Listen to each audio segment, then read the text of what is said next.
그러니까 지금 유언장을 못 찾고 계신다는 거죠? 맞죠? 글쎄요. 그렇다고 친다면 그 다음은요? 친다면 같은 말은 필요 없어요. 간호사가 퉁명스럽게 대답했다. 난 유언장에 대해 좀 알거든요. 그리고 당신들이 그걸 못 찾고 있다는 것도 확신하고요.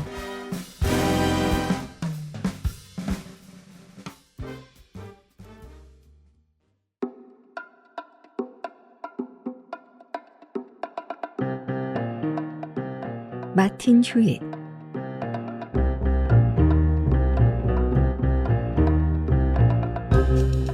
오늘 함께할 탐정은 마틴 휴잇입니다. 사실 셜록 홈즈라는 거대한 그림자에 가려져 있어서 좀 억울할 법도 한데 막상 뚜껑을 열어보면 홈즈 못지않게 지적인 쾌감이 상당한 탐정이죠. 상황은 이렇습니다. 평생을 성실하게 일만 하던 자산가 홀퍼드가 세상을 떠나요. 그에겐 친딸보다 더 아끼던 양딸 가스양이 있었고 당연히 내 재산은 다 얘 거다라는 유언장도 써놨거든요. 그런데 이 유언장이 사라져버려요. 만약 유언장을 못 찾으면 평생 양아버지를 간병했던 가스양은 빈손으로 쫓겨나고 얄미운 조카 멜리스가 그 막대한 부를 홀랑 가져가게 되는 거죠. 이때 구원투수로 등반한 게 바로 마틴 휴잇입니다. 이 탐정은 돋보기를 들고 바닥을 기는 대신에 아주 묘한 방식으로 사람들을 관찰하기 시작하는데, 자, 이 소설을 더 재밌게 감상하기 위해 소설 해상도 좀 높여볼까요?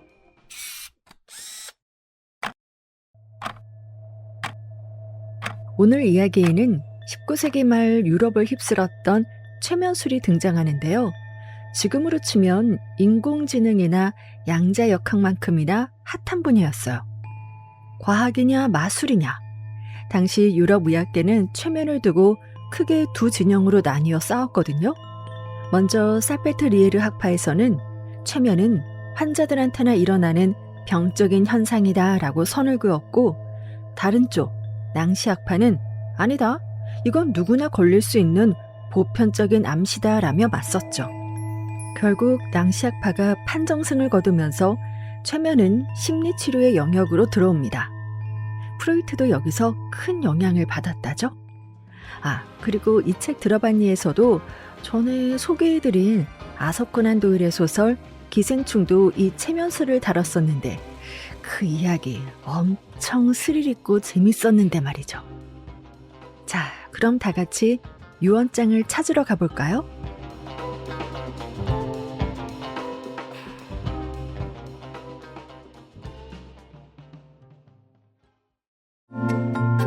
이 책 들어봤니?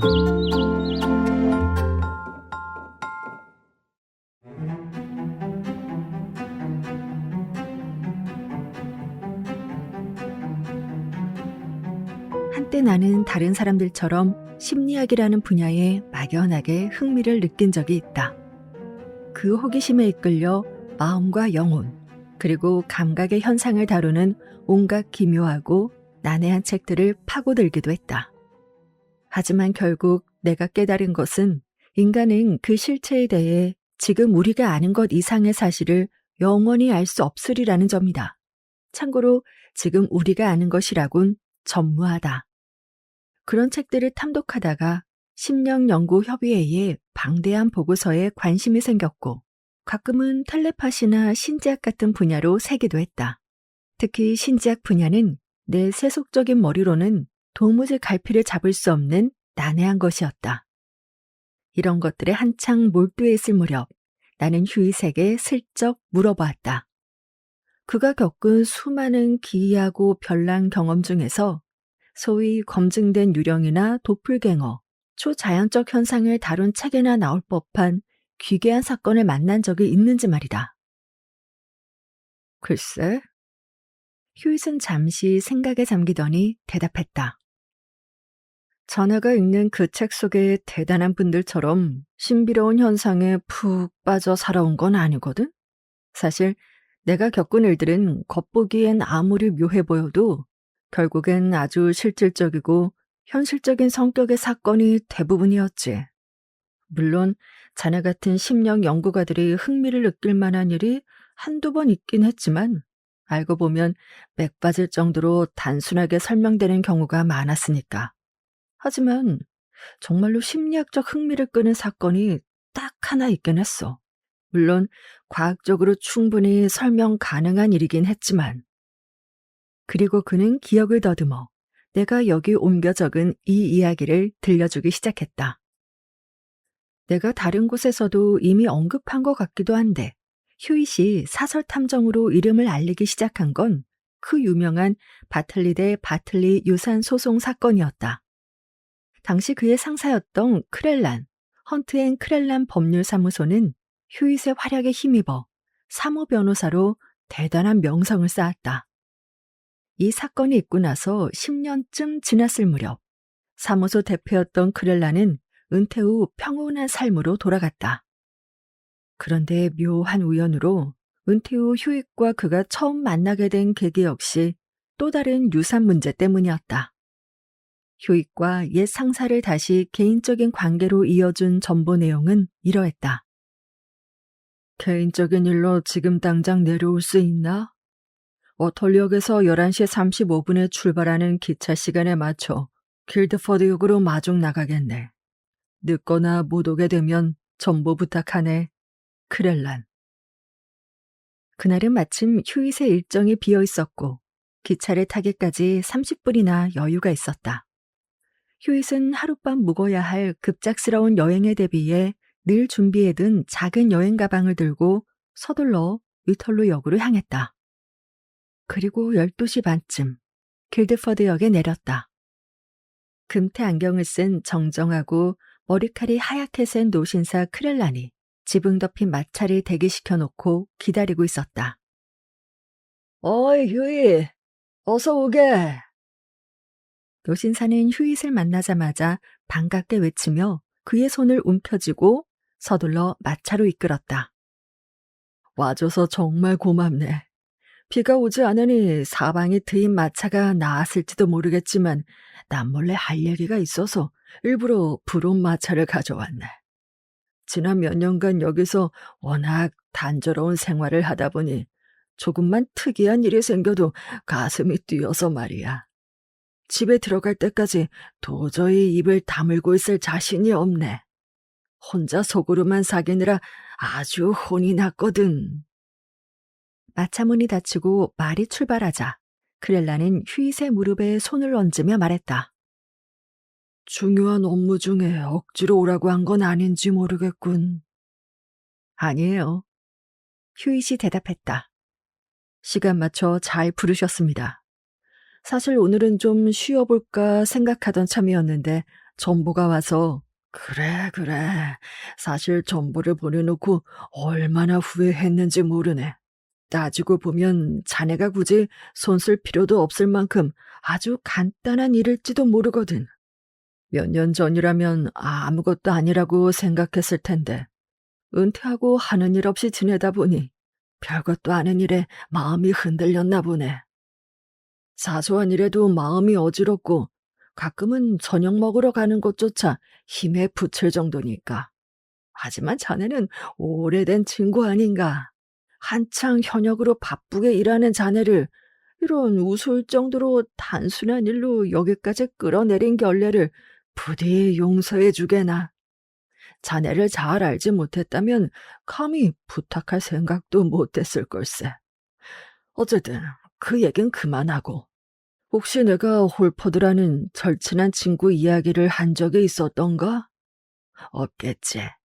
워낙 오래전 일이고 이야기할 기회도 없었을 테니까. 정말 훌륭한 사람이었네. 나처럼 나이 지긋한 노인이었지.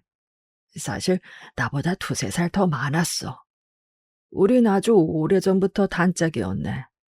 내가 수습 변호사였고 그 친구가 가해병원에서 공부하던 학생이었을 때 같은 집에서 하숙하며 지냈거든. 그 친구는 유산을 물려받아 일찍이 의료계를 은퇴하고 우리가 지금 가고 있는 저택 워드버리 홀로 내려와 살았네. 나도 은퇴 후에 근처로 내려와 자리를 잡았고, 우린 지난 월요일까지 아주 좋은 단짝으로 지냈어. 그런데 바로 그제 가엾은 내 친구가 세상을 떠났네. 나이가 73이었으니 사람이 영원히 살 수는 없지 않겠나. 하지만 이 일이 내게는 너무나 큰 충격이라네. 정신을 똑바로 차려야 할 때인데도 자꾸만 바보같이 마음이 흔들려. 지금 내가 정신을 차려야 하는 이유와 자네의 머리를 빌리고자 하는 이유는 바로 이것이라네. 가엾은 내 친구 홀퍼드의 유언장을 찾을 수가 없거든. 내가 수년 전에 그를 위해 직접 작성해 주었고, 그 유언장에 따르면 내가 유일한 유언 집행자로 지정되어 있었지. 나는 그 친구가 유언장을 파괴했을 리 없다고 확신하네. 그는 자신의 신변에 관한 모든 일을 내게 말해 주었으니까. 사실 나는 언제나 그의 유일한 조언자였고, 유언의 내용을 변경할 생각이었다면 분명 미리 나와 상의했을 걸세. 게다가 그 친구 성격상 유언장 하나 남기지 않고 눈을 감았을 리가 없거든. 그럴 수 없는 분명한 이유가 있네. 그 이유가 뭔가요? 크렐란이 말을 멈추자 휴잇이 물었다. 그 이유는 홀퍼드는 자녀가 없는 호랍이었어.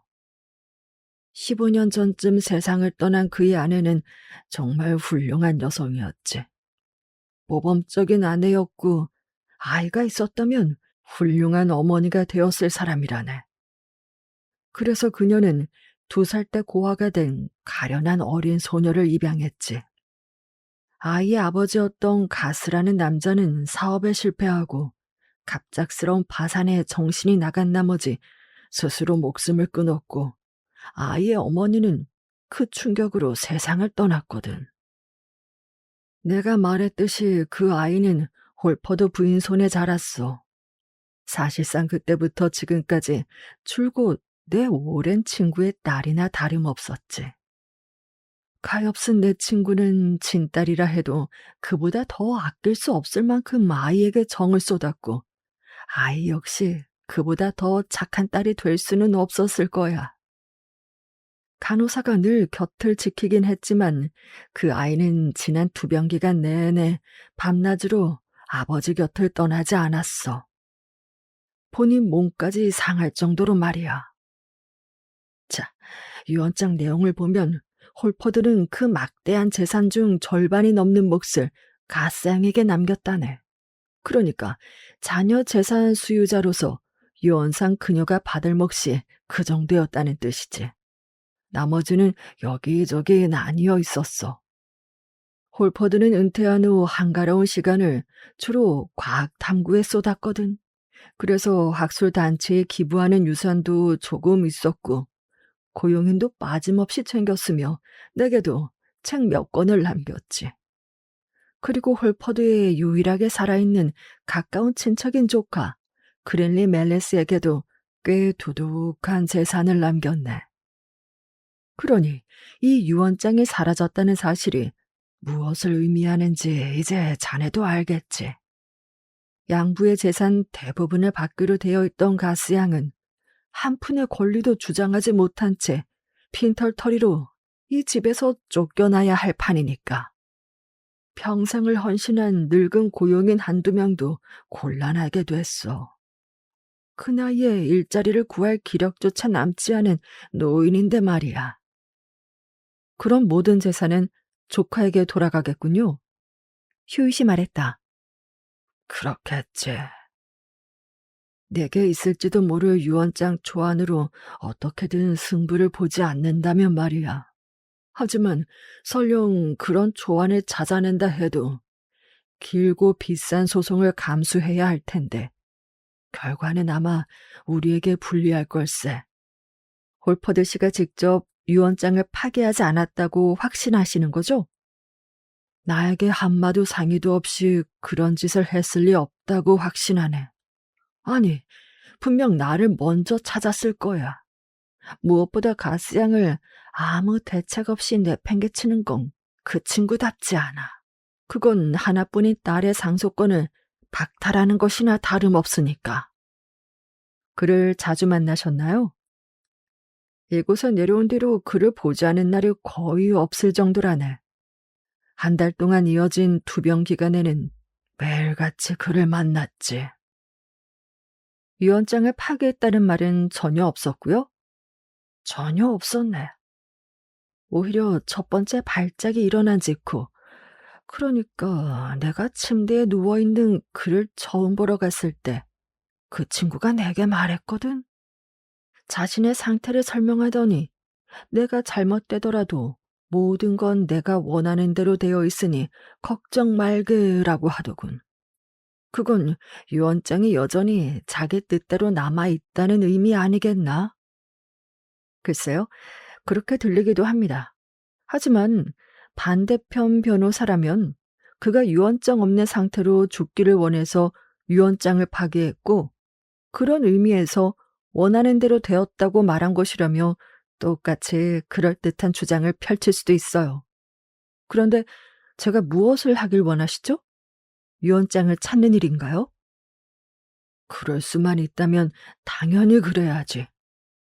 자네의 그 명석한 두뇌라면 무슨 일이 벌어진 건지, 누가 이 상황에 책임을 져야 하는지 나보다 더 나은 판단을 내릴 수 있을 것 같았네. 만약 유언장이 사라진 거라면 누군가 그걸 가져갔을 테니 말이야. 그럴 가능성이 높아 보이네요. 이 문제를 다른 누구에게 이야기한 적이 있으신가요? 아무에게도 말하지 않았네. 올퍼드가 세상을 떠나고 최대한 빨리 이곳으로 넘어왔지. 가스양이 내게 모든 열쇠를 건네주었네. 유언 집행자로서 상황이 예사롭지 않다는 걸 직감했어. 그래서 모든 절차가 제대로 돌아가는지 확인하고 싶었거든.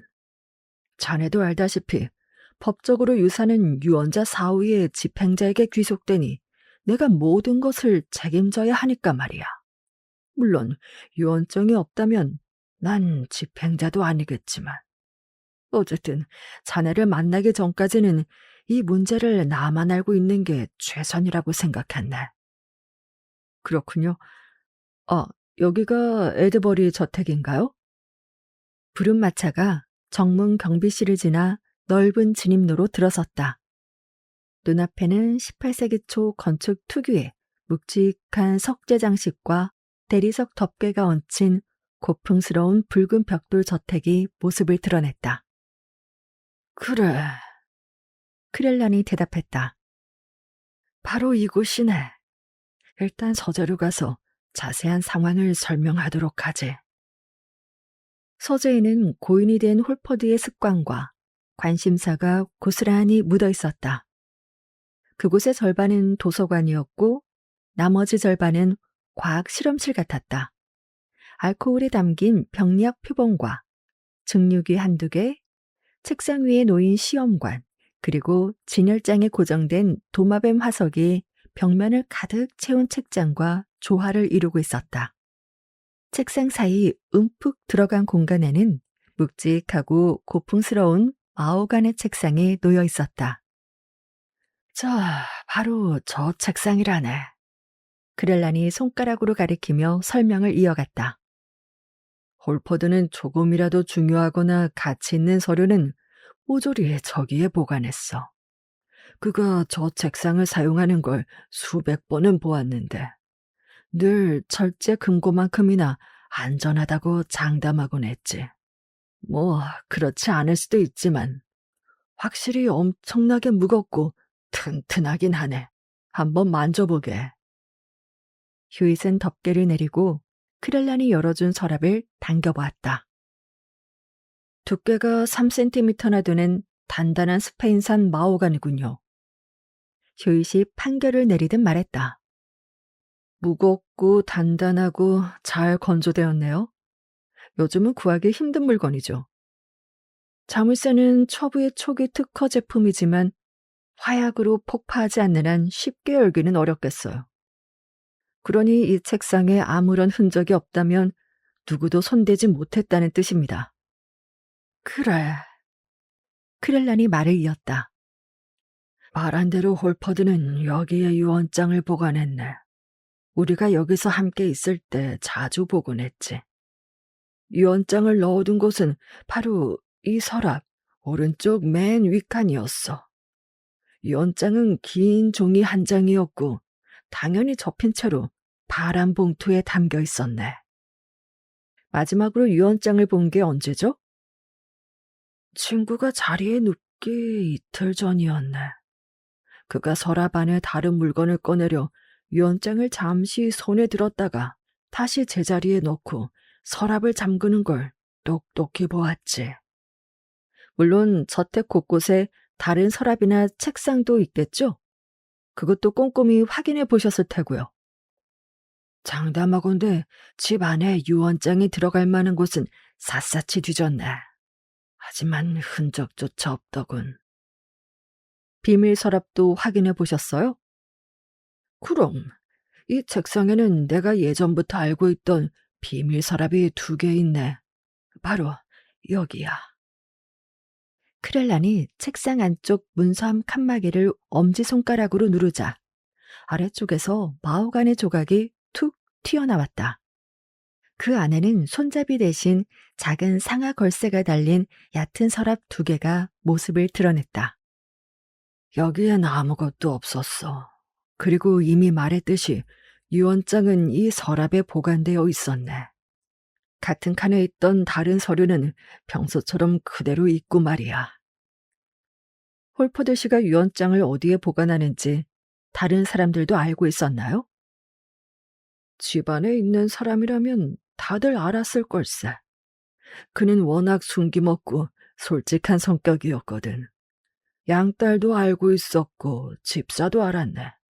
다른 고용인이라고 몰랐을 리 있겠나.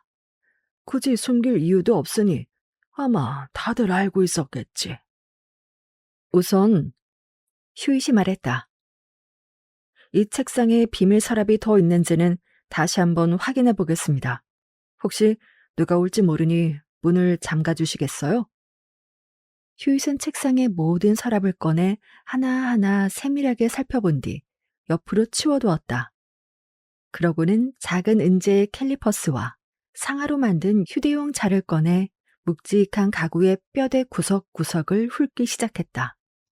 지수를 재고 비교하고 두드려보고 수치를 더하고 빼기를 반복하던 그는 마침내 만족스러운 듯 몸을 일으켰다. 이 안에 숨겨진 공간은 확실히 없군요. 서랍을 제자리에 끼워 넣자 크렐란이 점심 식사를 권했다. 휴잇의 제안에 따라 식사는 서재에 마련되었다. 지금까지의 상황을 보면 휴잇이 입을 열었다. 결론은 3가지 중 하나입니다.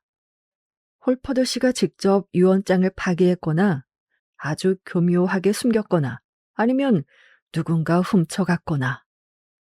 선생님께서는 첫 번째 가능성은 인정하지 않으시지만요. 전혀 믿지 않네. 아까도 말했지만 내가 홀퍼드를 워낙 잘 알지 않나. 그러니 그 친구가 유언장을 어디에 숨겼을 리 없다고 확신하네. 좋습니다.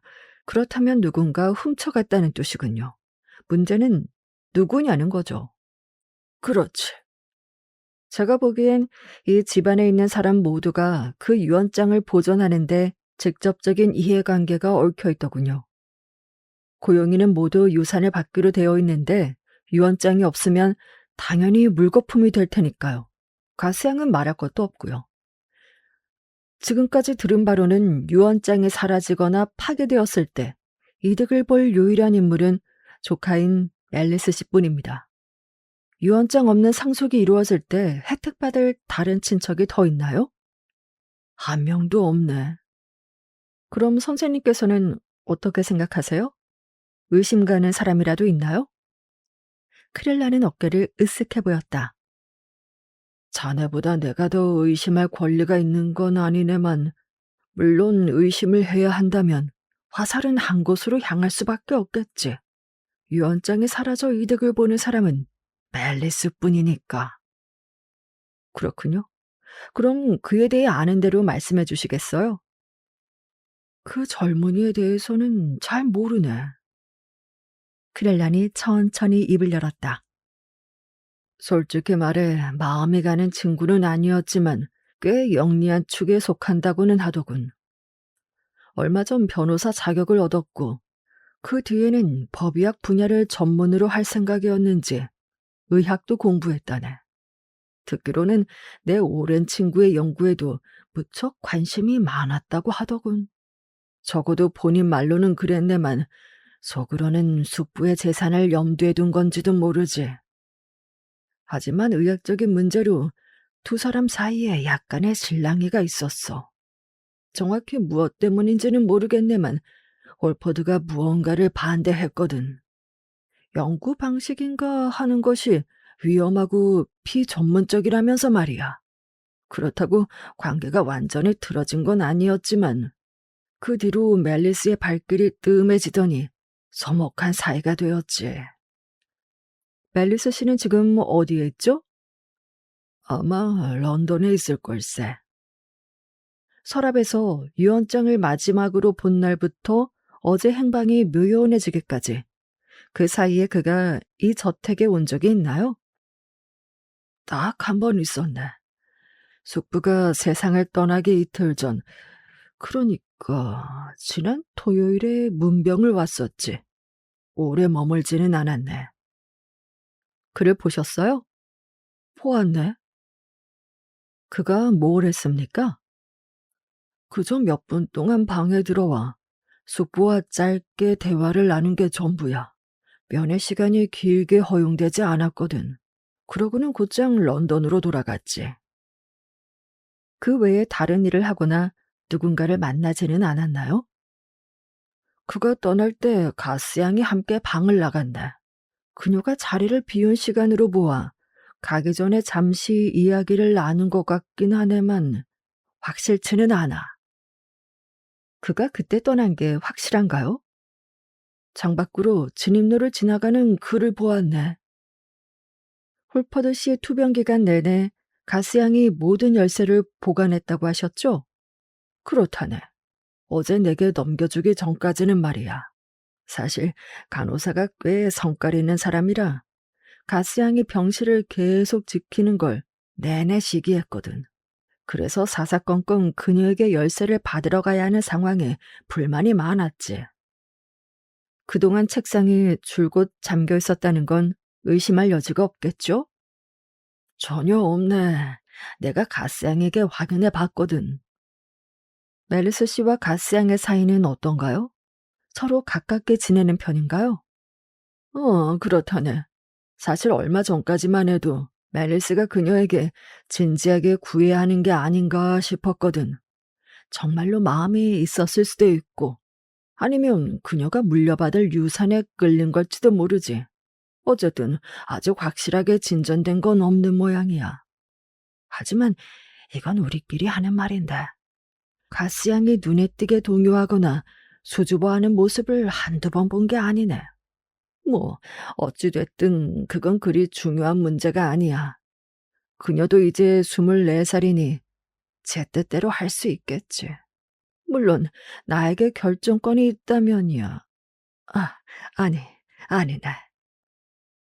가스양을 오래전부터 알고 지내셨나요? 그렇지. 20년 전에는 내 무릎에 앉아 춤을 추던 아이야. 평생 그녀의 레너드 삼촌으로 살아왔지. 그렇다면 적어도 가스양에게는 유언장이 사라졌다는 사실을 알려야겠군요. 접시를 다 치우고 나면 그녀를 잠시 이리로 불러주시겠어요? 내가 가서 물어봄세. 크렐란이 대답하고는 배를 울려 식기를 치우게 한 뒤 가스양을 찾아 나섰다. 잠시 후 그가 가스양과 함께 돌아왔다. 그녀는 체구는 작지만 매우 창백한 인상의 젊은 여성이었다. 평소라면 꽤 미인이었겠지만 지금은 상태가 그리 좋아 보이지 않았다. 불안과 수면 부족으로 눈에 띄게 수척하고 예민해져 있었고 눈은 심하게 충혈된 상태였다. 바람에 뒤쪽 창문이 쾅 하고 닫히자 머리에 손을 얹었다. 어서 앉아라, 얘야. 어서 앉아. 이쪽은 마틴 휴잇이야. 아주 중요한 일을 도와달라고 내가 이곳으로 불렀지. 사실 말이다, 얘야. 크렐란이 엄숙하게 덧붙였다.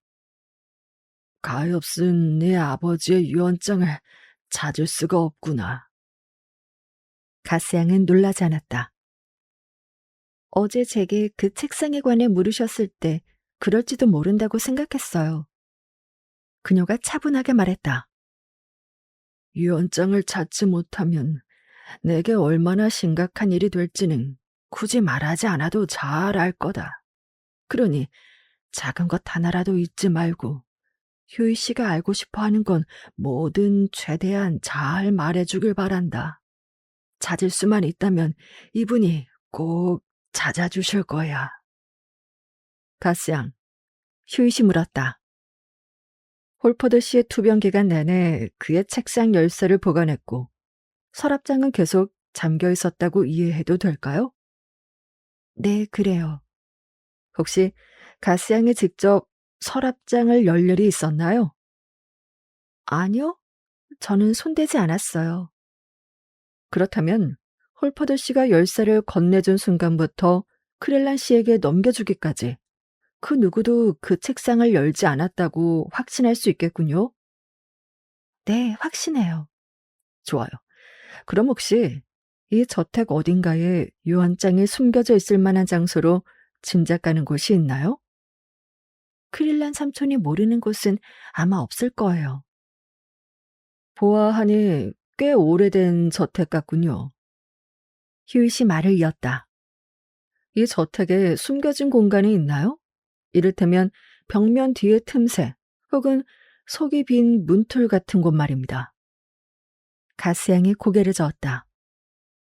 제 인생 대부분을 이곳에서 보냈는데 장담하건대 말씀하신 그런 비밀 공간은 없어요. 홀퍼드 씨의 유언장 내용과 그 유언장이 사라졌을 때 본인에게 어떤 일이 일어날지 잘 이해하고 계시죠? 물론이죠. 이제 신중하게 생각해 주시기를 부탁드립니다. 홀퍼드 씨가 투병을 시작하기 사흘 전으로 거슬러 올라가 보죠. 그때부터 지금까지 유언장과 관련된 것이라면 무엇이든 좋습니다. 사소한 말 한마디나 아주 작은 암시라도 생각나는 게 있나요? 가스양은 생각에 잠긴 듯 고개를 저었다. 간호사를 제외하면 누구도 그 문제를 입으로 올린 기억이 없어요. 간호사는 성격이 좀 까다로운 편인데 제가 요즘 불안해하는 게 아버지 때문이 아니라 유산 때문인 양 한두 번 빈정대더군요. 그리고 한 번은 제가 아버지를 위해 사소한 일을 해드렸을 때 아버지, 아시다시피 저는 늘 아버지라 불렀거든요. 그때 아버지께서 그 일을 잊지 않겠다며 꼭 보답하겠다는 그런 말씀을 하셨죠. 그 외에는 유언장과 관련해 기억나는 건 없어요. 멜리스 씨는 유언장에 대해 아무 말도 하지 않았나요? 가스양의 안색이 살짝 변했지만 그녀는 대답했다. 네, 그저 문학까지 배웅만 했을 뿐인거려. 감사합니다, 가스양. 지금은 이만 실례하겠습니다만 앞으로 몇 시간 안에 무언가 더 기억나는 것이 있다면 큰 도움이 될 겁니다. 가스양은 가볍게 인사하고 나갔고 크렐라는 문을 닫고 휴잇에게 돌아왔다. 별다른 소득이 없군. 그가 말했다. 유언장에 손댈 수 없다는 게 확실해질수록 법적으로 대응하기는 더 까다로워지겠어. 이제 어떻게 할까? 간호사가 아직 근처에 있나요? 그럴 거야. 그럼 제가 그녀와 이야기를 나눠보죠. 크렐란의 부름에 간호사가 들어왔다. 45살의 이목구비가 날카롭고 깐깐해 보이는 여자였다. 그녀는 권유받은 자리에 앉아 휴잇의 질문을 기다렸다. 홀퍼드 씨의 마지막 투병 기간 내내 간호하셨죠? 10월 24일부터요. 지난 토요일에 멜리스 씨가 홀퍼드 씨를 뵈러 왔을 때 그 자리에 있었습니까? 네, 그 신사분이 홀퍼드 씨에게 무슨 말씀을 하셨는지는 간호사가 약간 거드름을 피우며 대답했다. 물론 저는 모르죠. 제 소관도 아닐 뿐더러 제가 들으라고 하신 말씀도 아니었으니까요. 크렐란 씨도 거기 계셨으니 저만큼이나 잘 아실 테고 가스양도 마찬가지일 겁니다. 제가 아는 거라곤 멜리소 씨가 몇 분간 머물다가 가스양과 함께 방을 나갔다는 사실뿐이에요. 가스양의 자리를 얼마나 비웠죠? 글쎄요. 10분이나 15분 정도였을 거예요. 자, 더턴 부인, 비밀을 지켜드릴 테니 말씀해 주세요. 아주 중요한 문제입니다. 홀퍼드 씨가 병상 중에 자신이 사망하면 재산이 어떻게 처분되길 바라는지 말씀하시는 걸 들은 적이 있나요? 간호사는 깜짝 놀라더니 휴익과 크렐란을 번갈아가며 예리하게 쳐다보았다. 유언장 말씀을 하시는 건가요? 그녀가 날카롭게 물었다. 네. 그가 유언장을 언급했습니까? 그러니까 지금 유언장을 못 찾고 계신다는 거죠? 맞죠? 글쎄요. 그렇다고 친다면 그 다음은요? 친다면 같은 말은 필요 없어요. 간호사가 퉁명스럽게 대답했다. 난 유언장에 대해 좀 알거든요. 그리고 당신들이 그걸 못 찾고 있다는 것도 확신하고요. 더턴 부인, 유언장에 대해 아는 게 있으시다면 정의와 공정함을 위해 크렐란 씨에게 말씀해 주실 거라 믿습니다. 그걸 말했다가 제가 사게 될 원망은요? 그 사람들로부터 저를 지켜줄 건가요? 크렐란이 대화에 끼어들었다. 더턴 부인, 그 어떤 내용도 철저히 비밀로 지키고 정보의 출처도 절대 밝히지 않겠다고 내 명예를 걸고 약속하죠. 그리고 굳이 덧붙일 필요도 없겠지만 당신이 한 말 때문에 어떤 해도 입지 않도록 내가 책임지겠소. 그럼 유언장을 잃어버린 게 맞군요. 그렇게 이해해도 되겠죠? 휴이의 표정은 아무런 감정도 읽을 수 없을 만큼 무심했지만 크렐란의 당황한 기색은 간호사에게 이미 충분한 대답이 되었다. 네, 그녀가 말했다. 문제가 뭔지 알겠네요. 좋아요. 누가 그걸 가져갔는지 내가 알아요. 그게 누구요? 가스양이에요. 가스양이라고요? 말도 안 되는 소리. 크릴란이 자리에서 벌떡 일어나 소리쳤다. 말도 안 돼! 말이 안 될지도 모르죠. 간호사가 단어 하나하나에 힘을 실어 툭 내뱉듯 천천히 대답했다. 말이 안 될지는 몰라도 사실이에요. 그녀가 가져가는 걸 내가 똑똑히 봤으니까요. 크렐라는 그저 입을 딱 벌렸다. 휴잇은 의자를 조금 더 가까이 끌어당겼다. 직접 가져가는 걸 보았다면 휴잇이 여자의 얼굴을 자세히 살피며 부드럽게 말했다. 물론 의심할 여지가 없겠군요. 내가 봤다니까요. 간호사가 되풀이했다. 내용이 뭐였는지, 무슨 속셈으로 가져갔는지는 몰라요. 하지만 그게 저 서랍장 안에 들어있던 거 아닌가요? 아마도요? 오른쪽 맨 위 서랍 말이에요. 파란 봉투에 담긴 흰 종이였나요? 그렇습니다. 그럼 아까 말한 대로 내가 봤어요. 그 여자가 내 눈앞에서 서랍을 열더니 그걸 꺼내고는 다시 서랍을 잠그더라고요. 크렐라는 망연자실한 표정으로 휴잇을 돌아봤지만 휴잇은 여전히 간호사의 얼굴에서 시선을 떼지 않았다.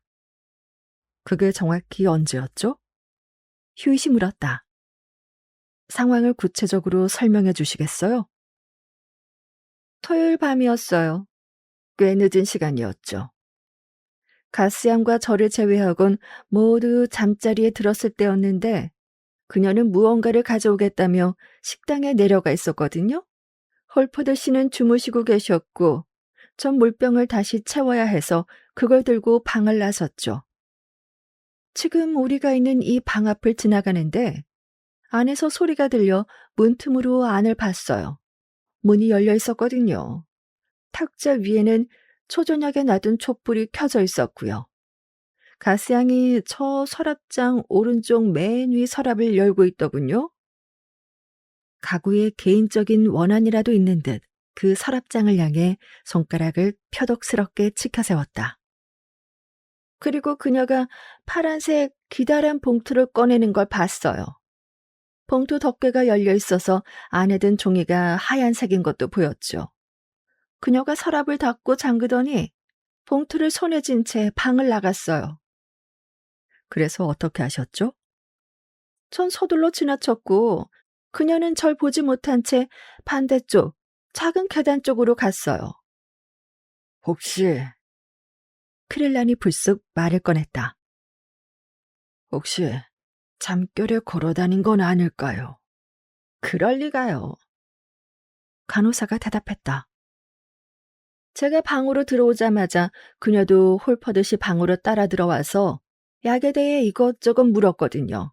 새삼스러울 것도 없죠. 그녀는 제 일에 간섭하기 좋아했으니까요. 잠결이 아니었다는 건 확실하다는 거네요? 휴잇이 덧붙였다. 확실해요. 자기 전에 15분 정도 떠들기도 했고 홀퍼드 씨에게 입을 맞추려 해서 하마터면 잠을 깨울 뻔도 했으니까요. 사실 그것 때문에 저랑 말다툼까지 했는 거려? 휴잇은 간호사가 말을 마친 뒤에도 몇 초간 그녀의 얼굴을 뚫어지게 응시했다. 그러고는 이렇게 말했다. 감사합니다, 터턴 부인. 그렐란 씨가 말씀하셨듯 당신의 비밀은 반드시 지켜질 테니 안심하세요. 더 하실 말씀이 없다면 이것으로 충분합니다. 터턴 부인은 인사를 하고 자리에서 일어났다. 더 할 말은 없어요. 그녀는 이 말을 남기고 방을 나갔다. 그녀가 나가자마자 휴잇이 물었다. 터턴 부인도 유언장 내용에 따라 챙길 만한 게 있나요? 전혀 아무것도 없네. 새로운 사람이니까. 혹시 크렐란이 어떤 생각에 사로잡힌 듯 말을 이었다. 질투심이나 뭐 그런 것 때문은 아닐까.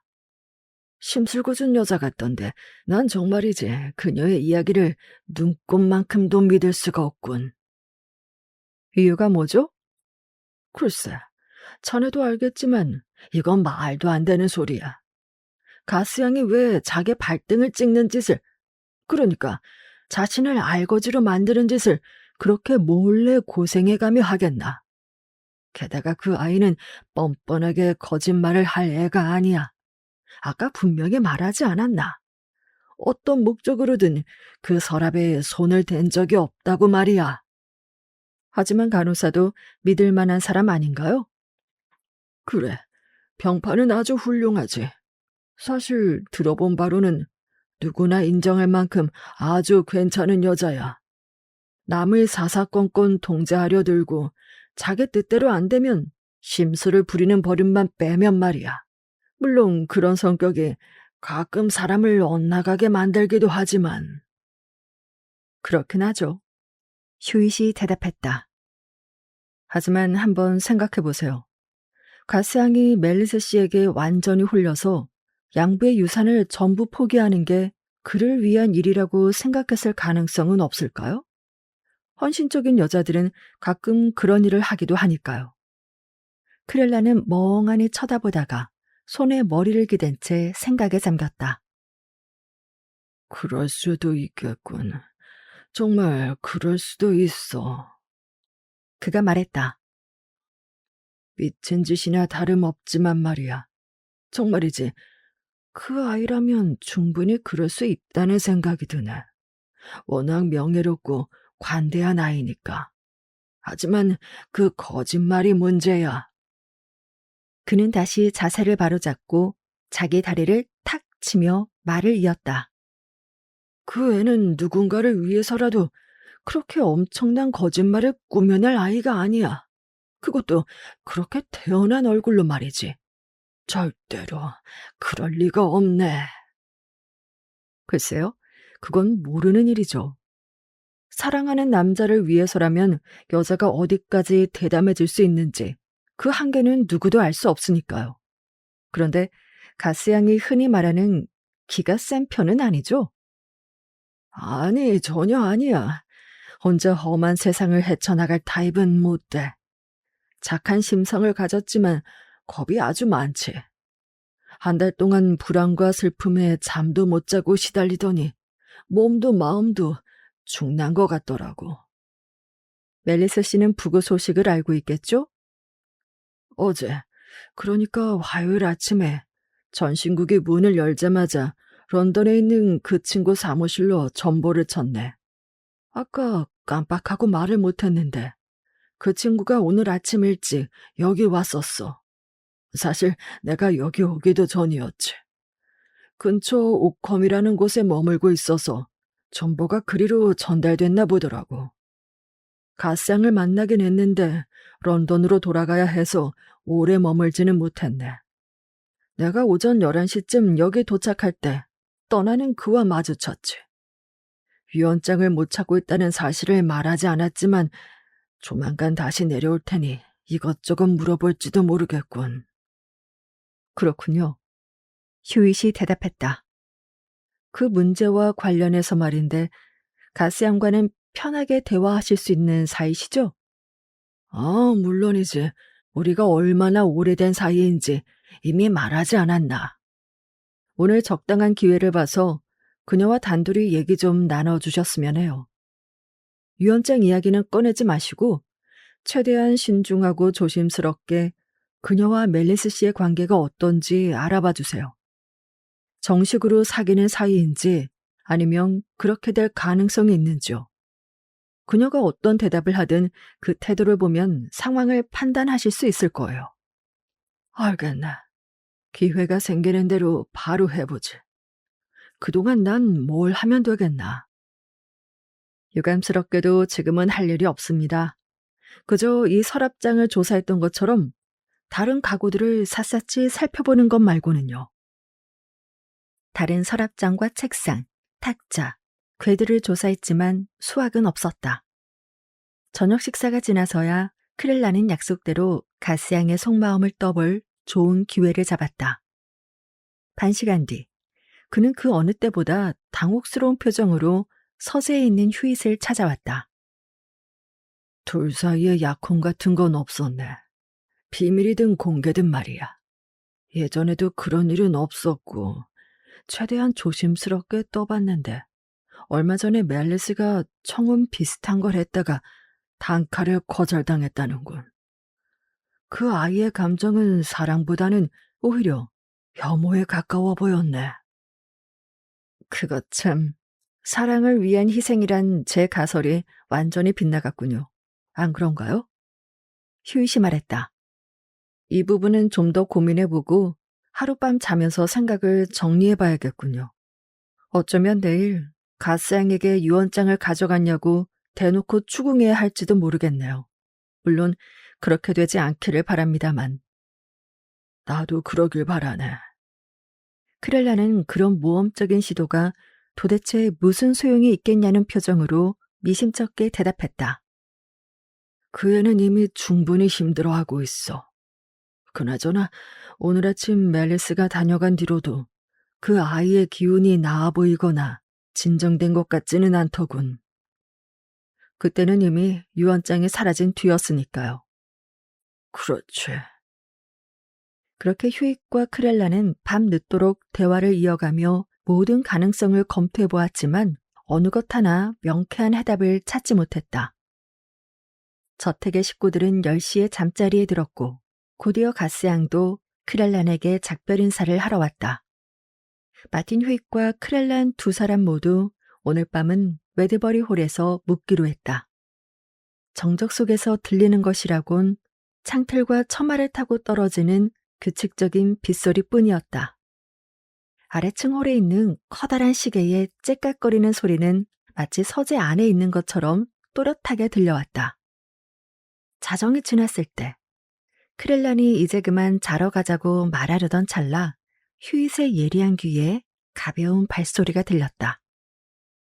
휴잇은 손을 들어 조용히 하라는 신호를 보낸 뒤 방문 앞으로 다가갔고 크렐란도 그 뒤를 따랐다. 6, 7미터 떨어진 계단 위에 조명이 켜져 있었고 가운에 슬리퍼 차림을 한 가스양이 계단을 내려오고 있었다. 그녀는 층계참에서 방향을 틀어 오른쪽으로 이어진 복도로 사라졌다. 저긴 어디로 통하는 길이죠? 휴잇이 다급하게 속삭였다. 반대쪽 끝에 있는 작은 계단으로 통하네. 크렐란도 속삭였다. 조용히 따라오세요.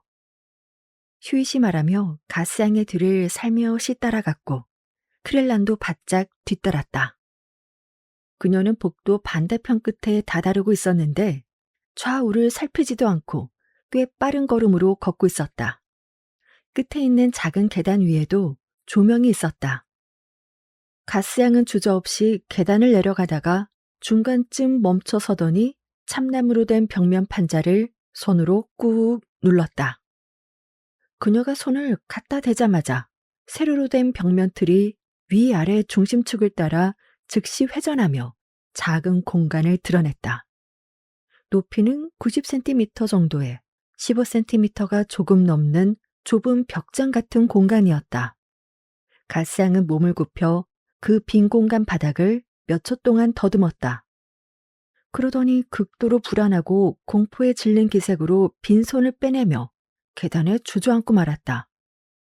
그녀의 고개는 어깨 위에서 힘없이 좌우로 흔들렸고 이마에는 땀방울이 송골송골 맺혔다. 휴잇은 그녀를 도우러 달려가려는 크렛난을 간신히 붙들어 말렸다.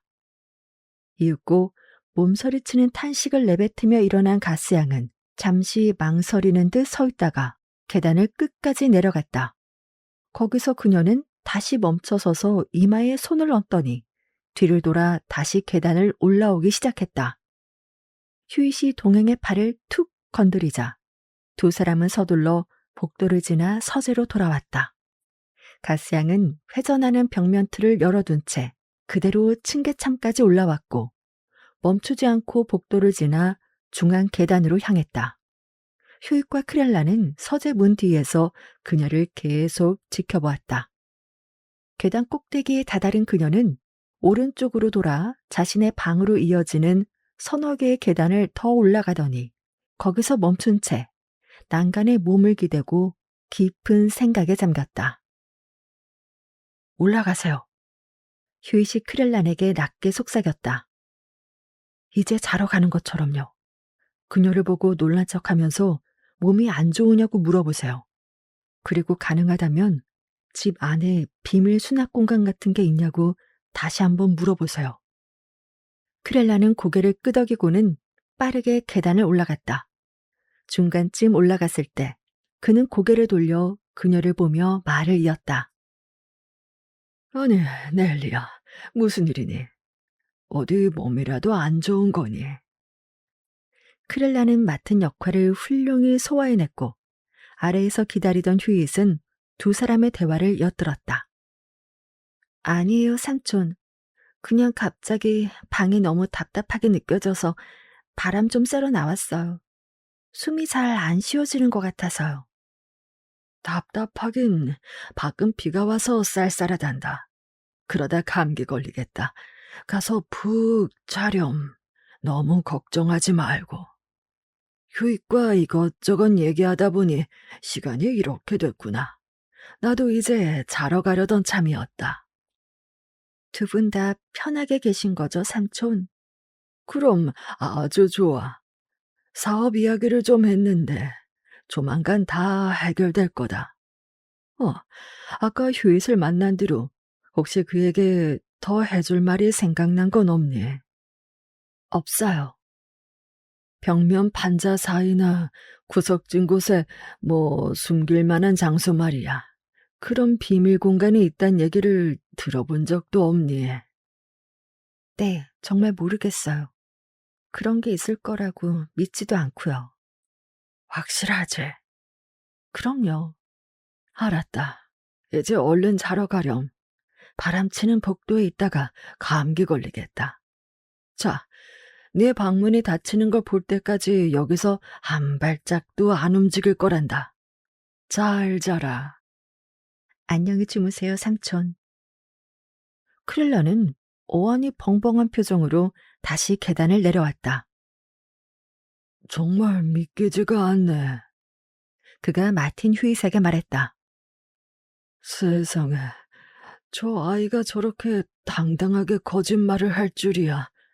뭔가 깊고 끔찍한 게 얽혀 있는 것 같아 겁이 나는군. 도대체 이게 어떻게 된 거지? 그 이야기는 나중에 하시죠. 휴이시 대답했다. 우선 그 빈 공간부터 확인하러 가시죠. 두 사람은 조용히 작은 계단으로 향했고 촛불을 비추며 구석진 공간을 꼼꼼히 살폈다. 그곳은 높이 90cm, 깊이 30cm 남짓에 너비가 15에서 18cm 정도 되는 단순한 상자 형태였다.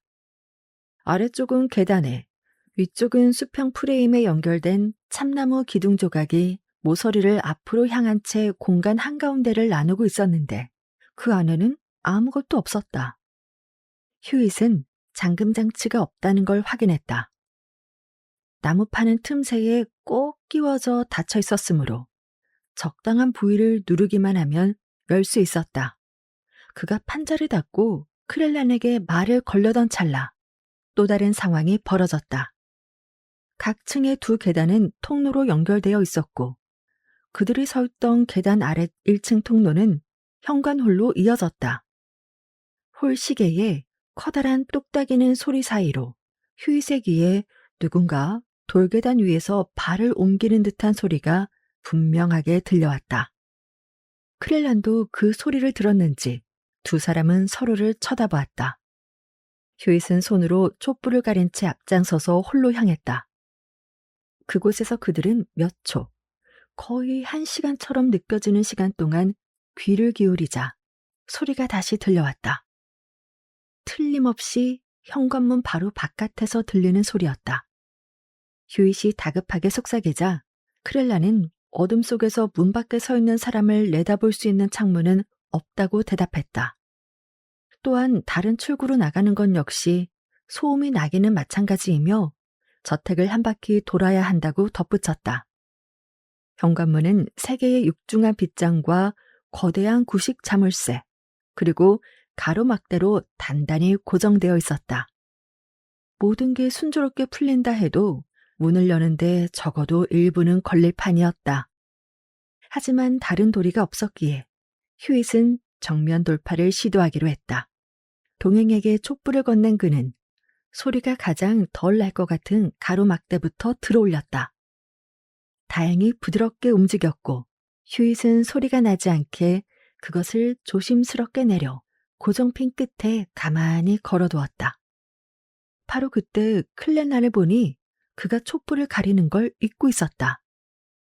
빗줄기가 문 위의 채광창과 문 아래의 넓은 틈새를 통해 밖으로 새어나가고 있었다. 하지만 이미 늦었다. 그와 동시에 밖에서 빛을 알아챘는지 계단에서 다급히 뛰어내리는 소리가 들리더니 잠시 자갈 위를 달리는 소리가 이어졌다. 휴잇은 빗장을 거칠게 젖히고 문을 벌컥 열어젖힌 뒤 어둠 속으로 돌진했다. 촛불을 든 크렐란만 문간에 남겨둔 채였다. 휴잇이 사라진 지 5분이나 10분 정도 지났을 것이다. 하지만 무슨 일이 벌어졌는지 이것이 무엇을 의미하는지 전혀 모른 채 극도로 긴장 속에서 열린 문 앞에 서 있던 클렐란에게 그 시간은 영원처럼 느껴졌다.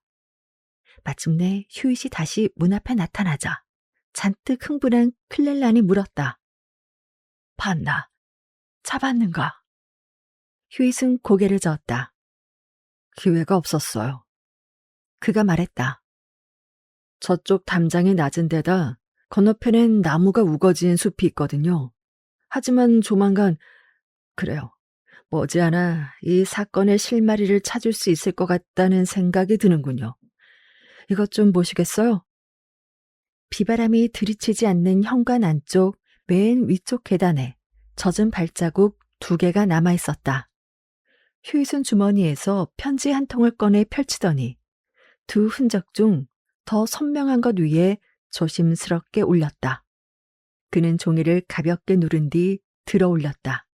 그러고는 문이 닫히자 주머니 칼을 꺼내 젖은 부분을 따라 종이를 정교하게 오려내어 부추 바닥 모양의 조각을 만들어냈다. 자, 휴잇이 말했다. 결국 무언가 알아낼 수 있을지도 모르겠군요. 지금은 아무것도 묻지 말아주세요. 사실 저도 아는 게 없거든요. 오늘 밤 소동은 이것으로 끝나길 바라지만 아무래도 이 사건이 꽤 불쾌한 방향으로 흘러갈 것 같아 걱정입니다. 이제는 잠자리에 드는 일밖에 남지 않은 것 같네요. 이 저택에 잡일을 도와주는 사람이 있나요? 있네. 정원사 겸 목수이기도 하고 카펫도 터는 그런 친구지. 좋습니다. 그가 주로 머무는 곳이 어디죠? 삽이나 카펫 터는 막대 같은 건 어디에 보관하나요? 마차고 옆 창고일 거야. 대개는 잠가두지 않지. 아주 좋습니다. 우리 모두 밤새 고생했으니 이제 푹 쉬기로 하죠. 다음 날 아침, 식사를 마친 휴잇은 클렐라를 서재로 불러들였다. 오늘 오전 중에 가스양을 집 밖으로 내보내 주실 수 있나요? 누구든 함께 산책이라도 다녀오게 말입니다. 마부와 함께 말을 타러 보내면 되겠네만 상을 당한 지 얼마 되지 않아 승마하러 나가는 게 도리가 아니라고 생각할지도 모르겠군. 상관없습니다. 그럼 지금 당장 나가도록 해주세요. 의사 권고라거나 건강을 위해서라거나 뭐라도 핑계를 대서라도 말입니다. 클렐란이 방을 나가 설득한 끝에 30분 뒤 가스양은 저택을 떠났다. 오늘 아침은 꽤 일찍 일어났어요. 다른 일을 처리하면서 런던에 전보도 한 통 보냈죠. 제가 잘못 본 게 아니라면 지금 챙이 달린 모자를 쓴 소년, 그러니까 전보 배달부가 이 진입로를 따라 올라오고 있네요. 아, 맞아요. 아마 제게 온 답장일 겁니다. 잠시 후 전보가 도착했다. 휴잇은 내용을 확인하더니 물었다. 선생님, 친구인 멜리스 씨 말이에요. 어제 아침 곧장 런던으로 돌아간다고 했었죠? 그랬지. 그럼 이것 좀 읽어보시겠어요? 크렐라는 전보를 받아 읽어내려갔다. 멜리스, 며칠째 런던을 벗어난 상태. 캐렛. 크렐란이 고개를 들었다. 캐렛이 누군가? 제 사무실 직원인데 아주 영리한 친구죠. 보시다시피 멜리스는 런던으로 가지 않았어요. 사실 그는 우리가 생각한 것보다 이 저택 가까이 있었던 것 같군요. 전에 말씀하시길 홀퍼드 씨가 위험하고 비전문적이라고 여긴 과학적 실험 때문에 그와 의견 충돌이 있었다고 하셨죠? 그랬지. 아, 그렇다면 유언장을 둘러싼 모든 수수께끼를 풀 열쇠는 바로 이 방 안에 있습니다. 어디? 저기요. 휴잇이 책장을 가리켰다. 베른하임의 암시요법이나 하이덴하임, 뷰에른스트림의 책 한두 권을 읽어보시면 지금보다 상황이 훨씬 명확해질 겁니다. 하지만 그걸 다 읽으려면 시간이 꽤 걸릴 테니 그런데 저 사람은 누구죠? 저기 진입로로 누군가 마차를 타고 올라오고 있는데요. 그렇군. 크렐란이 창밖을 내다보며 대답했다. 잠시 후 그가 덧붙였다. 멜리스야. 아, 휴잇이 말했다. 그가 당분간 우리를 방해할 일은 없을 테니 마음 놓으세요. 장담하건대 그는 우선 혼자 작은 계단으로 가서 그 비밀 공간부터 확인해 보려 하겠죠. 통로를 따라 조금만 나가면 그를 볼 수 있을 겁니다. 하지만 그건 그리 중요하지 않아요. 제가 무슨 말을 하려는 건지 선생님께서는 아직 짐작조차 못하시는 것 같군요. 전혀 모르겠네. 참고할 만한 책 제목을 말씀드렸지만 지금 확인하기엔 너무 오래 걸릴 겁니다. 대신 저기 구석에 있는 백과사전에 내용이 꽤 잘 요약되어 있더군요. 출건에 표시를 해두었으니 그 부분을 직접 펼쳐서 확인해 보시겠어요? 크렐란이 어리둥절한 표정으로 책을 집어들었다. 책은 쉽게 펼쳐졌고 펼쳐진 자리에 파란색의 커다란 봉투 하나가 놓여 있었다. 노신사는 봉투를 집어 흰 종이를 꺼내더니 처음에는 종이를, 그 다음에는 휴잇을, 그러고는 다시 종이를 멍하니 쳐다보았다. 무릎 위에 놓여있던 책이 미끄러지자 그는 숨을 몰아쉬며 소리쳤다. 아니, 이건, 이건 유언장이 아닌가? 그럴 줄 알았습니다. 떨어지는 책을 붙잡으며 휴잇이 말했다. 백과사전을 덮지 말고 그 항목의 제목을 확인해 보세요.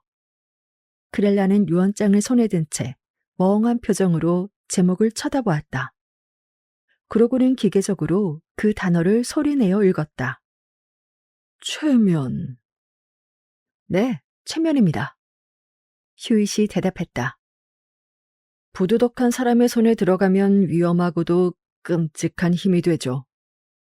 하지만 대체 어떻게 된 건가? 이해가 안 가네. 이게 진짜 유언장이 맞겠지. 직접 확인해 보세요. 선생님께서 가장 잘 아시잖아요. 크랄란이 확인했다. 그래, 이건 틀림없는 유언장일세. 그런데 이게 어디서 났나? 내내 이 책 안에 있었던 건가? 아니요. 제가 직접 끼워두었다고 말씀드렸잖아요. 자, 이 항목의 몇 줄을 먼저 읽어드리면 제 설명을 더 잘 이해하실 수 있을 겁니다. 여기를 보세요. 최면은 의료인이 올바르게 사용하면 유익한 힘을 발휘하지만 미숙하거나 부두덕한 사람의 손에 들어가면 대단히 위험한 무기가 됩니다. 최면에 걸린 상태에서 범죄를 저지르는 사례도 있으니까요. 최면에 걸린 사람이 암시에 취약해져 외부의 자극을 거부감 없이 받아들이는 것처럼 악의적인 암시에도 취약해지기 때문이죠. 비시술자가 최면 상태일 때 특정 행동을 수행하도록 암시를 걸어두면 최면에서 깨어난 뒤에도 마치 자동인형처럼 그 행동을 실행에 옮길 수 있어요. 기계적으로 움직이게 되는 것이죠. 최면 상태가 깊으면 피시술자는 그동안 일어난 일을 전혀 기억하지 못합니다.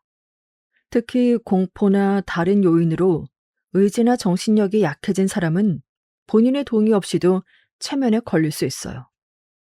자, 이걸 보고 어떤 생각이 드세요? 세상에, 설마 가스 양이 멜레스에게 최면을 당했다는 건가? 제 짐작이 맞을 거예요. 아니, 확신합니다. 그가 마지막으로 2번 방문했을 때 매번 가스양과 단둘이 꽤 오랜 시간 함께 있었다는 사실을 주목하세요.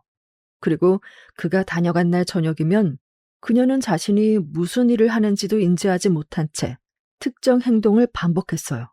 바로 멜리스가 숙부의 전 재산을 가로채는데 유일한 걸림돌이었던 이 유언장을 사라지게 하는 일이었죠. 최근에 가스양보다 정신적으로 약해진 사람이 또 있었나요? 지난 토요일 상황도 떠올려 보세요. 가스양은 그저 문학까지 배웅만 했다고 했지만 선생님과 간호사는 2사람이 꽤 오랫동안 자리를 비웠다고 말씀하셨잖아요. 그때 멜레스가 가스양에게 체면을 걸어 암시를 심어준 게 분명합니다. 본인이 떠나고 한참이 지나 그 누구도 의심을 사지 않을 깊은 밤, 홀퍼드 씨의 유언장을 꺼내오도록 그녀를 조종한 거죠. 누구에게도 들키지 않을 은밀한 시간을 골라 오직 그만이 아는 은밀한 장소에 그 유언장을 숨기도록 암시를 걸었겠죠. 세상에, 이런 나쁜 놈이 있나? 정말 그자가 그런 짓을 했다고 생각하나? 그뿐만이 아닙니다. 선생님이 자리를 비우신 어제 오전에도 그가 이곳에 들러 비밀 공간에서 유언장을 꺼내가려 했다고 생각해요. 참고로 그 공간은 그가 평소 이곳을 자주 드나들며 우연히 발견해 두었다가 언젠가 쓸모가 있을지 몰라 비밀로 해두었겠죠. 어제 그 비밀 장소에서 유언장을 찾지 못하자 그는 갓생에게 재차 최면을 걸었어요. 그리고 어젯밤 자정이 되면 유언장을 어디에 숨겼든 다시 꺼내와 현관문 틈으로 자신에게 건네라고 암시한 겁니다. 뭐라고? 그럼 어젯밤 자네가 정원을 가로질러 뒤쫓았던 사람이 바로 그자였단 말인가? 뭐, 저는 확신합니다. 만약 멜리스의 부추가 여기 있다면 어젯밤 현관에서 제가 오려낸 종이 조각과 대조해서 확실히 증명할 수 있겠죠. 하지만 이미 우리 손에 유언장이 있으니 굳이 그럴 필요까지는 없을 것 같습니다. 제 짐작에 그는 지금쯤 체면이 뭔가 잘못되었다고 여기고 혹시나 하는 마음에 다시 그 비밀 공간을 뒤지러 갔을 겁니다. 가스양이 여기 있었다면 그가 다시 수작을 부렸을지도 모를 일이죠. 제가 선생님께 그녀를 밖으로 내보내 달라고 부탁드린 이유도 바로 그 때문이었어요.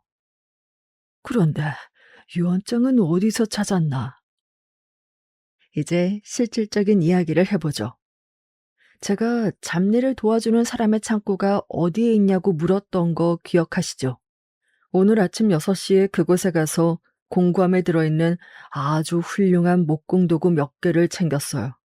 그걸 작은 계단으로 가져가서 회전판이 놓여있던 계단 디딤판 하나를 뜯어냈죠. 거기서 유언장을 찾았나? 어젯밤 그 비밀 공간을 조사하며 짐작한 대로였습니다. 유언장은 계단 목재 끝부분에 벌어진 널찍한 틈새로 미끄러져 들어가 있더군요. 말하자면 그 공간의 바닥이었죠. 사실 계단 디딤판이 비밀 공간의 뒷벽까지 완전히 닿아 있지 않았거든요. 틈이 눈에 잘 띄지는 않았지만 손가락을 넣어보니 금방 느껴지더라고요. 지난 토요일 밤 가스양의 체면 상태에서 유언장을 그 공간에 던져 넣었을 때 종이가 구석으로 튕겨나가면서 그 틈 사이로 빠져버린 겁니다. 그래서 멜리스도 그곳이 비어있는 것을 발견했고 어젯밤 체면에 걸린 채 다시 그곳을 찾았던 가스양 역시 허탕을 친 거죠.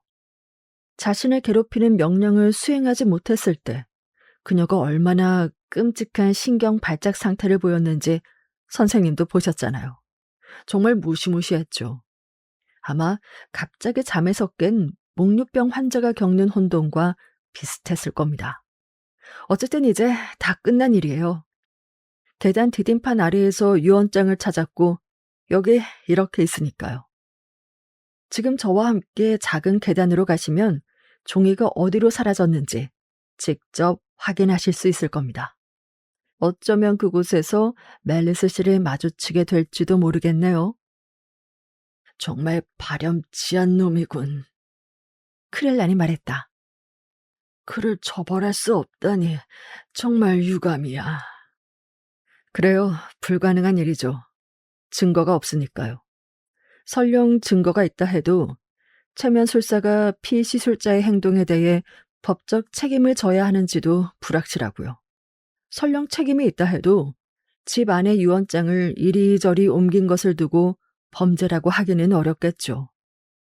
이로써 멜리스를 마주할 때마다 가스양이 그토록 동요했던 이유가 명확히 설명됩니다. 그녀는 자신을 압도하는 그 힘을 막연하게나마 느끼고 있었던 것이죠. 사실 그녀가 최면에 걸리기 쉬운 체질이라는 점을 알아챈 그가 이미 실험 삼아 자신의 능력을 연습했을 가능성도 충분합니다. 관련 서적을 보시면 아시겠지만 최면술사는 이전에 체면을 걸어본 적이 있는 사람을 훨씬 더 쉽게 다루는 법이니까요. 휴잇이 짐작한 대로 복도에서 그들은 멜리스와 마주쳤다. 그는 35살 정도 되어 보이는 마른 체격의 검은 머리 남자로 큼직하고 각진 이목구비에 몸을 약간 구부정하게 숙이고 있었다. 크릴라는 그를 사납게 노려보았다. 여긴 무슨 일로 왔나? 그가 물었다. 멜리스는 놀란 기색이었다.